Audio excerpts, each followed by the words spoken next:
Vous voulez qu'on vous prenne une photo?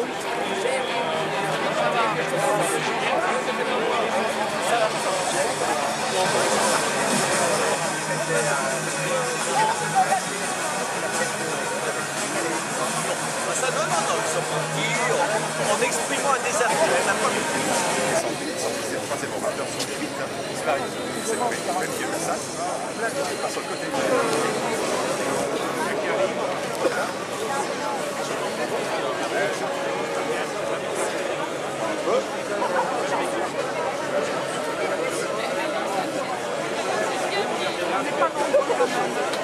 Ah bah tu sais, il fallait pas s'attendre à...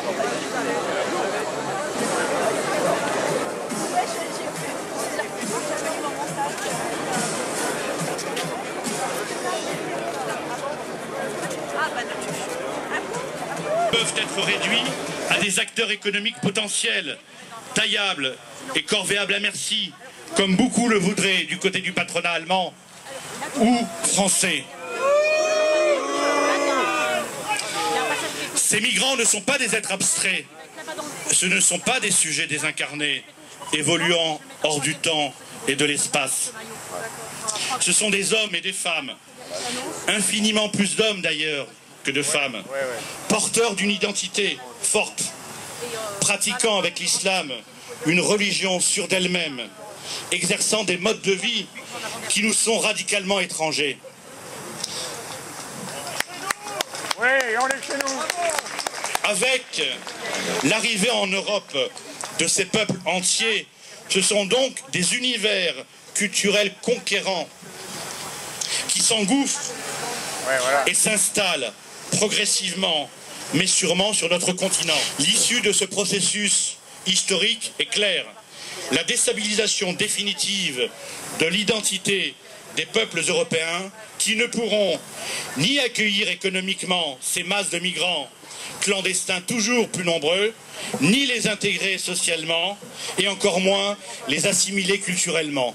En réalité, nous dénonçons énergiquement, nous condamnons fortement une logique suicidaire de Radio Courtoisie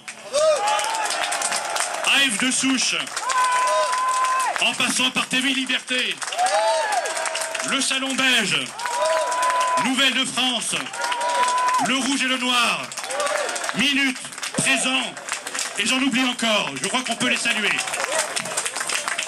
Mes chers compatriotes, la France est mise littéralement en coupe réglée pour accueillir le flot incessant de migrants clandestins. Les logements appartenant au domaine public sont réquisitionnés. Les mairies sont incitées à mobiliser leur parc locatif. Le milieu associatif est enrôlé pour leur offrir le gîte et le couvert. Je veux vous dire que je suis à vos côtés par la pensée, comme je serai toujours aux côtés de ceux qui se battent pour protéger notre liberté.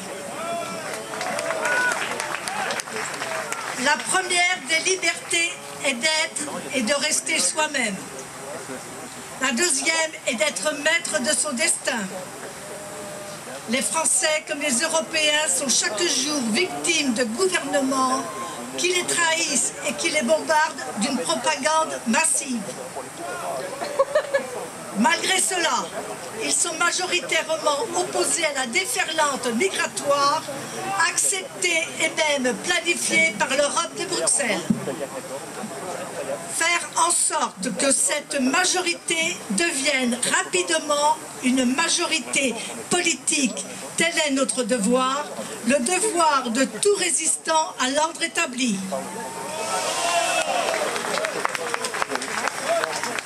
Qui imaginait en 1988 que le mur de Berlin tomberait l'année suivante? Qui peut être certain que l'Ouest, à son tour, ne connaîtra pas bientôt une révolution libératrice? L'espoir marche avec nous. Robert Ménard.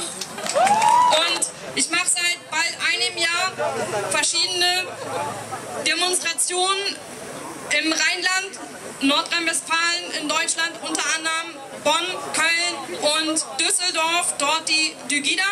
Ich muss dazu sagen, ich möchte mich nicht mit fremden Fehlern schmücken, ich gehöre nicht zu Pegida, wir sind autark.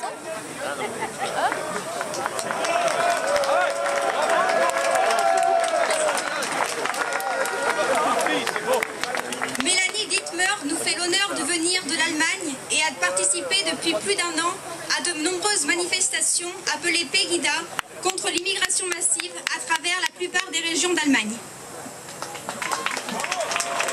Europa ist im Fadenkreuz der Masseneinwanderung und Europa muss zusammenstehen, wenn sie dieses Problem bewältigen wollen. Da müssen die europäischen Länder zusammenhalten. Und ich schäme mich sehr für die deutsche Politik und dafür, was Merkel und Gabriel und die anderen deutschen Politiker Deutschland und Europa und auch Frankreich antun.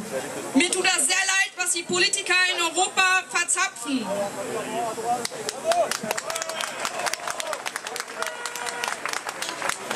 Les pays d'Europe doivent s'unir pour pouvoir lutter contre ce phénomène migratoire sans précédent.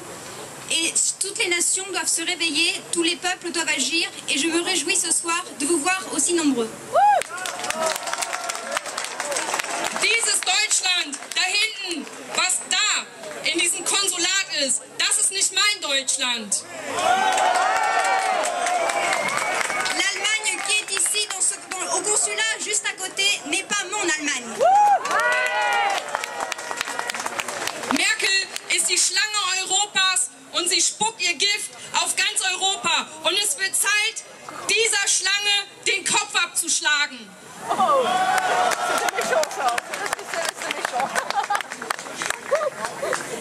Merkel est un très mauvais exemple pour l'Europe. Elle est celle qui nous déshonore. Im Bahnhof wie zu VIPs und holen Asylforderer ab, als wären es VIPs. Das ist Deutschland heute, das ist völlig krank. Nous ne voulons pas transformer notre culture. De nombreux Allemands ont déjà manifesté devant les gares et cela va continuer encore aujourd'hui si d'autres migrants arrivent. Merkel veut faire de l'Europe des toilettes. Nous disons aujourd'hui, je dis aujourd'hui à l'Allemagne, Europe, réveille-toi. Das ist der totale Austausch der europäischen Bevölkerung. Sie wollen als Lobbyisten der Industrie Arbeitssklaven beschaffen, die für weniger als einen Mindestlohn von 8,50 € die Stunde arbeiten gehen. Aber nicht mit uns. Il y a aujourd'hui un véritable remplacement de la population et nos salaires sont diminués. Merkel muss weg! Merkel muss weg! Merkel muss weg! Thank you. Merkel doit partir. Merci. Und auch die Schergen der Antifa, die uns auf der Straße das Leben schwer machen, da sage ich nur eins zu. Europa den Europäern! Antifa nach Nordkorea! Et je dis aujourd'hui à tous les antifas, l'Europe aux Européens et les antifas en Corée du Nord. Ich hoffe, wir sehen uns alle bald wieder und ich hoffe, ihr werdet mehr, so wie das bei uns in Deutschland ist, momentan wöchentlich 10 Demonstrationen und das will ich ja auch sehen in Frankreich. Je vous dis à tous que nous nous reverrons, y compris en France. Face à la déferlante migratoire que nous avons offert majoritairement ou même substantiellement à des réfugiés. Des réfugiés seraient-ils des hommes seuls, le plus souvent, qui donc auraient laissé chez eux leurs femmes, leurs mères, leurs sœurs et leurs enfants pour les laisser faire face aux dangers qu'eux-mêmes fuient. On nous adjure tous les jours de penser aux juifs persécutés des années 30. Les Juifs persécutés des années 30 s'attaqueraient-ils aux policiers à coups de pierre, comme les Palestiniens de l'Antifada? Se jetteraient-ils en masse sur le moindre barrage? Bloqueraient-ils des tunnels et des autoroutes? Se plaindraient-ils que la nourriture qu'on leur sert ne leur convient pas parce qu'elle n'est pas celle auxquelles ils sont habitués? Des réfugiés véritables. Il y en a bien sûr quelques-uns dans ces cohortes innombrables. Mais ils sont le très peu d'alouettes du pâté industriel et touffe chrétien que veut nous faire avaler sous ce nom l'industrie agroalimentaire remplaciste. Que 77 000 logements étaient disponibles pour les soi-disant réfugiés. On s'est avisé également que quelques milliards égarés qu'on cherchait partout depuis des lustres, en fait, n'attendaient que. Peut-être y aurait-il même quelques centaines de milliers d'emplois, qui sait. Dans ces conditions, qui peut encore douter? Je ne dis pas de la réalité du grand remplacement, du changement de peuple et de civilisation. Cette réalité est acquise depuis longtemps, hélas, mais de la volonté de le faire advenir de la part de nos prétendues élites, qui bien entendu n'ont plus d'élite que le nom et le pouvoir. Est-ce qu'on a déjà vu, dans l'histoire de l'humanité, des gouvernements poursuivre d'une pareille haine leur propre peuple?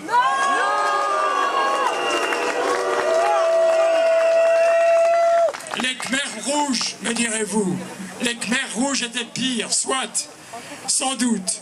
Néanmoins, les Khmers rouges n'avaient pas imaginé remplacer leurs Cambodgiens par des Costa Rica ou des Burkinabés.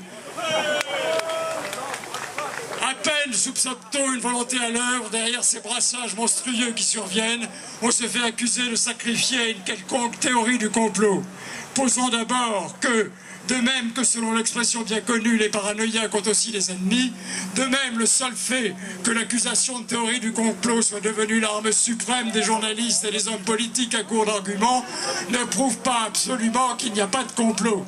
Alors, les Français sont interchangeables comme des choses. Preuve que le remplacisme est un tout. Aux premières lignes du combat pour le grand remplacement, le patronat, la finance et l'industrie. Tous les tenants et les ténors de l'échange global. Vous preniez l'échangisme pour une pratique sexuelle, détrompez-vous. C'est une façon industrielle et robotisée de gérer le parc humain. Patronat allemand et MEDEF poussent au même remplacisme qu'ils pratiquent dans leurs usines. On voit bien là la charité chrétienne à l'œuvre. Les remplacismes se drapent dans les plis de la morale. Ils pratiquent même leur acte de la morale et ils prétendent qu'elle est de leur côté. Ils prétendent même qu'ils sont toute la morale. Comment pourrait-il être la morale alors qu'ils mentent comme des arracheurs de dents? Est-ce que la vérité n'est pas une exigence morale de premier plan? Comment pourrait-il être la morale alors qu'ils préfèrent, qu'ils préparent et peaufinent un monde épouvantable, un monde qu'on voit se pourrir et se salir à vue d'œil, un monde de la défiance universelle, de la nocence permanente, de la violence hébétée, celui qui a torturé et tué Ilan Halimi, qui a massacré les journalistes de Charlie Hebdo, qui a décimé les clients de l'hypercacher. Comment pourrait-il être la morale alors qu'il nous invite à suspendre en permanence le jugement moral et à expliquer les crimes les plus épouvantables et la nocence ordinaire en nous appuyant sur la sociologie, celle-là même qui nous a tant menti et continue de nous mentir quotidiennement. Non seulement elle a été incapable de nous avertir du plus grand changement de l'histoire de notre pays et de notre civilisation, le changement de peuple, mais même pendant qu'il se déroulait sous nos yeux, elle nous répétait qu'il n'en était rien, que tout cela se passait dans nos têtes, que nous rêvions. Mais surtout, comment les remplacistes pourraient-ils être la morale alors qu'ils promeuvent et imposent en tout instant cet homme remplaçable, l'homme interchangeable, l'homme objet en somme, l'homme produit industriel, désoriginé, décivilisé, déculturé, dénationalisé, désethnicisé, abruti par l'enseignement de l'oubli et par l'industrie de l'hébétude.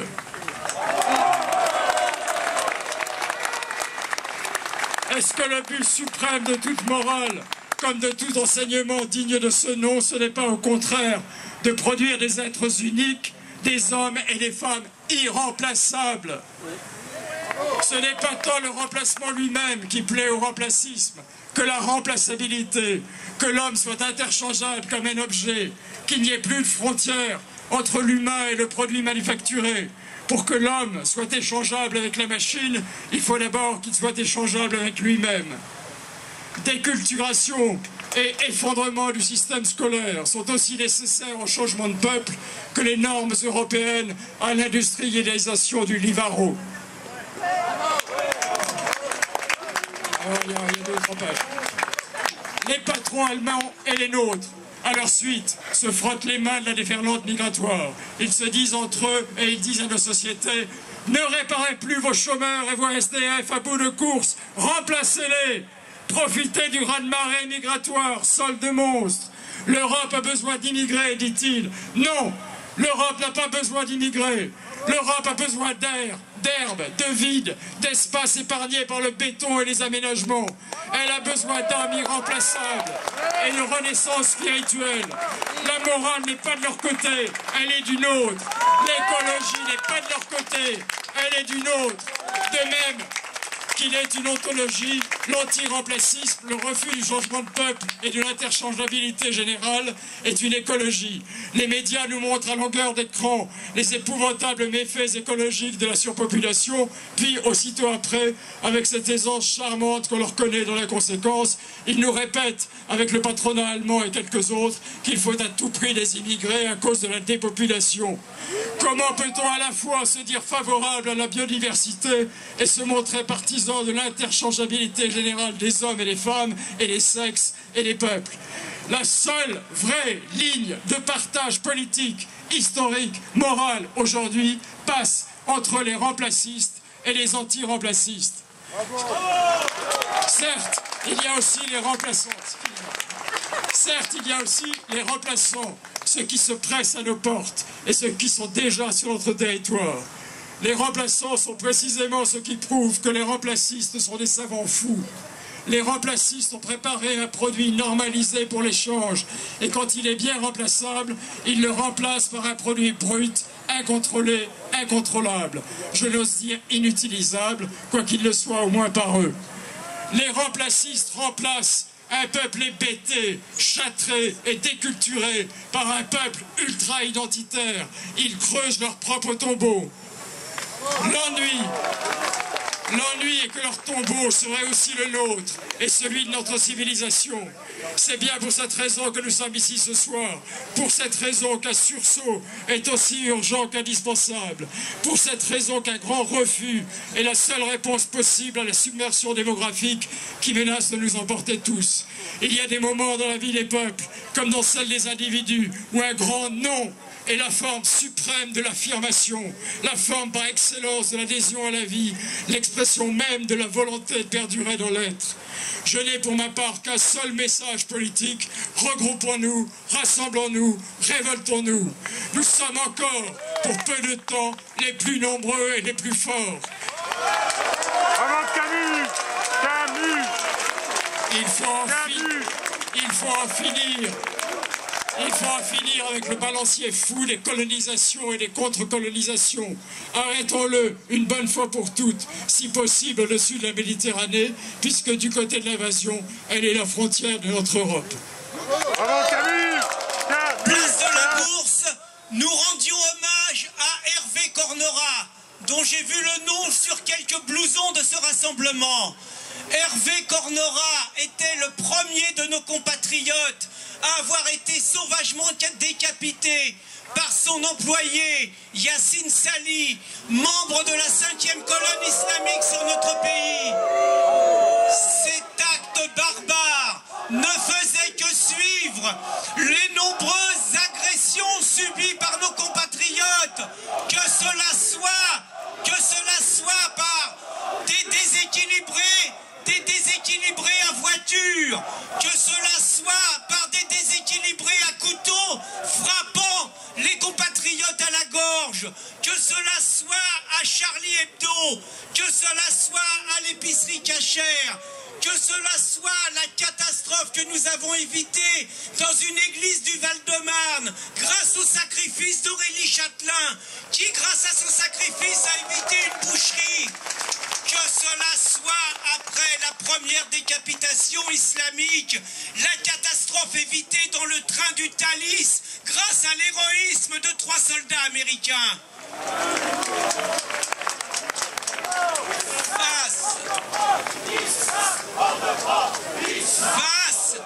Face à la multiplication de ces actes de guerre de la 5e colonne islamique qu'ont fait nos dirigeants, qu'a fait notre gouvernement, Bernard Cazeneuve, celui qui nous sert de ministre de l'Intérieur, s'est lamentablement couché devant les dignitaires musulmans le 15 juin. Il leur a bradé notre laïcité. Il leur a dit que nous allions leur construire des mosquées. Il leur a dit que nous pourrions... Il leur a dit qu'ils pourraient exercer leur culte partout, bravant totalement l'esprit de la loi de 1905 qu'a fait Manuel Valls. Manuel Valls nous a dit, il faut vous habituer. Pendant une génération, vous allez subir ce qui est en train de se passer. Pour ne pas dire que pendant une génération, à cause de leur politique, non seulement nous allons avoir d'autres attentats islamiques, non seulement nous allons avoir la répétition de ce qui s'est passé en 86 et en 95 dans les métros et dans le RER, non seulement nous aurons des attentats suicides, non seulement nous aurons des personnes qui vont se mettre des ceintures d'explosifs et qui se feront péter au milieu des marchés. C'est le sens de l'évolution de la guerre islamique. Et qu'est-ce qu'ils font ces gens-là, ces irresponsables qui nous dirigent? Au lieu de prendre les mesures, ils renforcent en acceptant des dizaines de milliers de migrants, ils renforcent la 5e colonne islamique.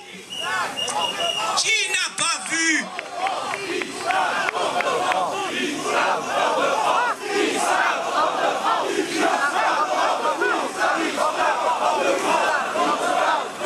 Qui n'a pas vu ces images à Budapest, à la gare de Budapest? Qui n'a pas vu ces images à la frontière grecque? Qui n'a pas vu les images de la jungle de Calais? Qui n'a pas vu ces images et ne peut pas se dire, parmi tous ces nouveaux venus, combien de Fofana, combien de Khaled Kelkal, combien de Mera, combien de Nemouche, combien de Yassine Sali, combien de Kouachi, combien de Koulibaly? Eh bien tout cela, c'est la faute de notre gouvernement qui délibérément est coupable de non-assistance à peuple en danger. Nous disait qu'il n'y avait pas d'argent pour nos SDF. Il laissait mourir de froid tous les ans 500 de nos SDF sur les trottoirs de France. D'un seul coup, il trouve des centaines de milliers d'euros pour construire 77 000 logements qui seront réservés, paraît-il, aux nouveaux venus. Il nous disait que notre sécurité sociale solidaire, acquis des grandes luttes sociales, qu'il n'était plus possible de soigner l'ensemble de nos compatriotes, et 20% de nos compatriotes ne peuvent plus se soigner comme il le faut. Et dans le même temps, il laisse cette sécurité sociale, qui est le fruit de notre travail, de nos cotisations sociales, il les laisse et il laisse soigner gratuitement des centaines de milliers de nouveaux venus qui ne cotiseront jamais. La Merkel sont les fossoyeurs de l'Europe. Mais nous devons dire également que Hollande, Valls, Cazeneuve se comportent comme les pires traîtres que la France n'ait jamais compté à la tête de son pays.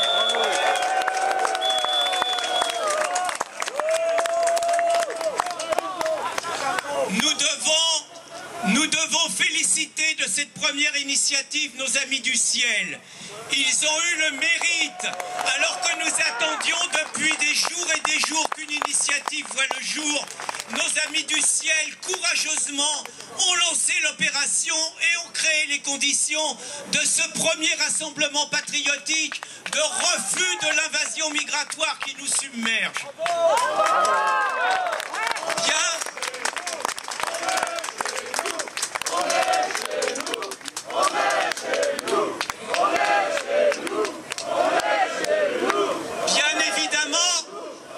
évidemment, ce rassemblement n'est qu'une première et il faut espérer que dans les jours et les semaines qui viennent, cette première initiative qui, dans les conditions où elle a été organisée, est un succès, encore plus avec les difficultés du climat.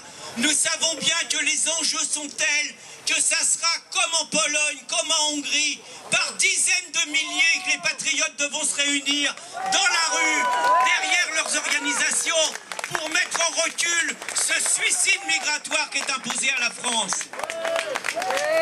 Vive les Gaulois et vive la France! Ils trahissent oligarchie financière, oligarchie médiatique, oligarchie politique. Il nous faut être solidaires du peuple allemand qui subit la dictature Merkel. Oui, le régime de Merkel est une dictature. La dictature Merkel qui veut imposer le changement du peuple allemand sans l'avoir consulté, ni consulter son Parlement, ni les États fédérés. La dictature Merkel qui veut censurer Facebook et les réseaux sociaux. La dictature Merkel qui s'oppose aux manifestations contre sa politique migratoire. La dictature Merkel qui utilise les méthodes d'infiltration et de provocation de la police politique. Vous croyez peut-être que j'exagère. Une anecdote. Au début des années 2000, les autorités allemandes ont demandé l'interdiction d'un parti politique nationaliste à la Cour constitutionnelle de Karlsruhe. Celle-ci a refusé, car toutes les pièces à charge fournies par le gouvernement concernaient des déclarations ou des actes d'agents provocateurs infiltrés. Je parle là de la République fédérale d'Allemagne, je ne parle pas de la Corée du Nord. Alors, soyons solidaires des Allemands qui ne peuvent s'exprimer librement sans risquer des persécutions politiques, économiques ou familiales. Soyons solidaires des peuples de l'Est, des Baltes, des Tchèques, des Polonais, des Slovaques, des Roumains et des Hongrois.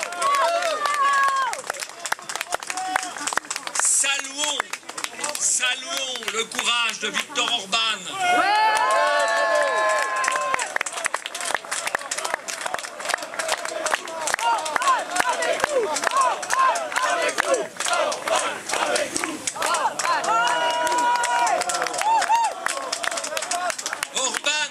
Orban qui est vilipendé alors qu'il applique les accords de Schengen, puisque les accords de Schengen, c'est la suppression des frontières, des contrôles aux frontières à l'intérieur de l'Europe, mais dans les textes, c'est le renforcement des contrôles à l'extérieur de l'Europe. C'est ce que fait Orban. Et quand Orban le fait, il est condamné par les médias, par les Merkel, par les Hollande, par les Juncker. Et pourtant, Orban applique les principes d'Héraclite. Défends tes lois comme tu défends tes murailles. Ce qui nous ronge, nous Français, nous Européens, c'est cette ignoble culpabilisation. Une culpabilisation de moins en moins supportable. 50 ans après la décolonisation, 70 ans après la fin de la Seconde Guerre mondiale, 2 siècles après l'abolition de l'esclavage, et alors que l'Europe a fait le monde. Finissons-en avec les heures soi-disant les plus sombres de notre histoire.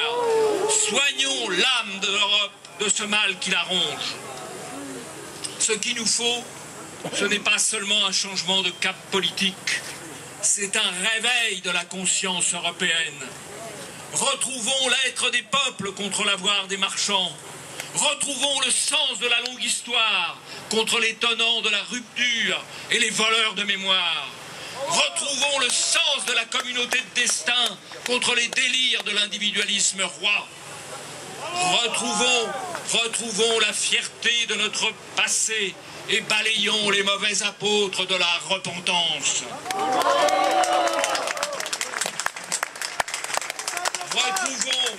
Retrouvons l'indépendance des États abandonnés par des gouvernements fantoches au service de puissances étrangères. Osons les mots.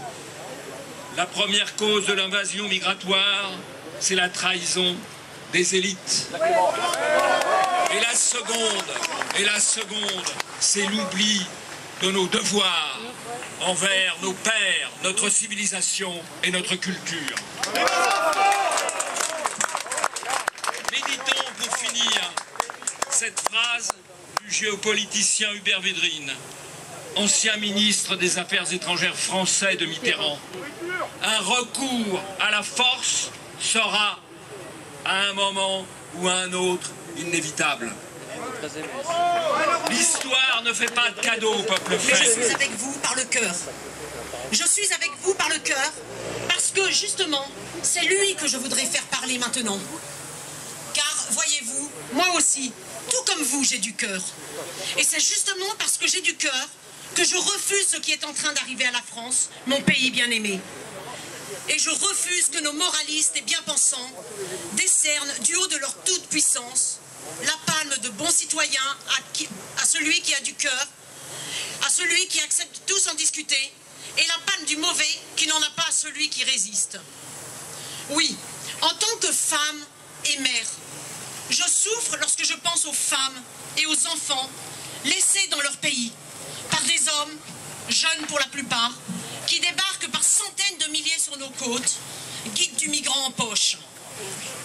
Que deviennent ces femmes et ces enfants laissés aux mains des islamistes, abandonnés par leur père, par leur mari? Oui, en tant que chrétienne, je souffre lorsque je pense aux chrétiens persécutés par l'État islamique. Eux qui, soucieux de la légalité, n'arrivent pas à obtenir de visa et qui se font égorger les uns après les autres sous l'œil indifférent des médias qui ont une pitié bien sélective. Oui,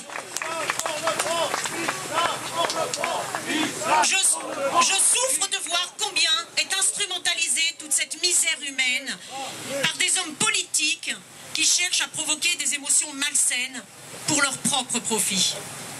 Oui, je souffre de voir la France bradée et achetée à vil prix par des puissances étrangères qui dictent leurs lois à des gouvernants soumis et arrogants. Oui, je souffre lorsque je pense à ces drames futurs qui ne manqueront pas d'advenir lorsque la situation sera devenue totalement incontrôlable. Nous n'aurons plus alors que nos larmes pour pleurer. Oui, je souffre parce que, comme vous, j'ai du cœur et que j'aime ma patrie. Béatrice Bourges. D'avoir bravé les éléments. Parce que les temps, effectivement, sont graves. Je ne vais pas rajouter ma couche à tout ce qui a été dit de manière excellente. Mais je rebondirai simplement sur ce qu'a dit tout à l'heure notre ami Camus, sur la vérité. George Orwell disait que, en ces temps d'imposture universelle, proclamer la vérité devient un acte révolutionnaire. Et effectivement, il est important de ne pas nous laisser culpabiliser, comme le disait tout à l'heure Jean-Yves Le Gallou, par les pharisiens des droits de l'homisme, par des gens qui n'ont aucune leçon de morale de nous donner, des gens qui ont été complices des guerres menées en Irak en 2003, où sous couvert de lutte contre les armes des destructions massives, on s'est livré à un véritable massacre des populations irakiennes, notamment des enfants exterminés à coups de bombes à fragmentation. Et nous sommes alignés. Et cette manifestation n'est que le début d'une longue série de manifestations de résistance des peuples de France et du peuple européen. Alors certes,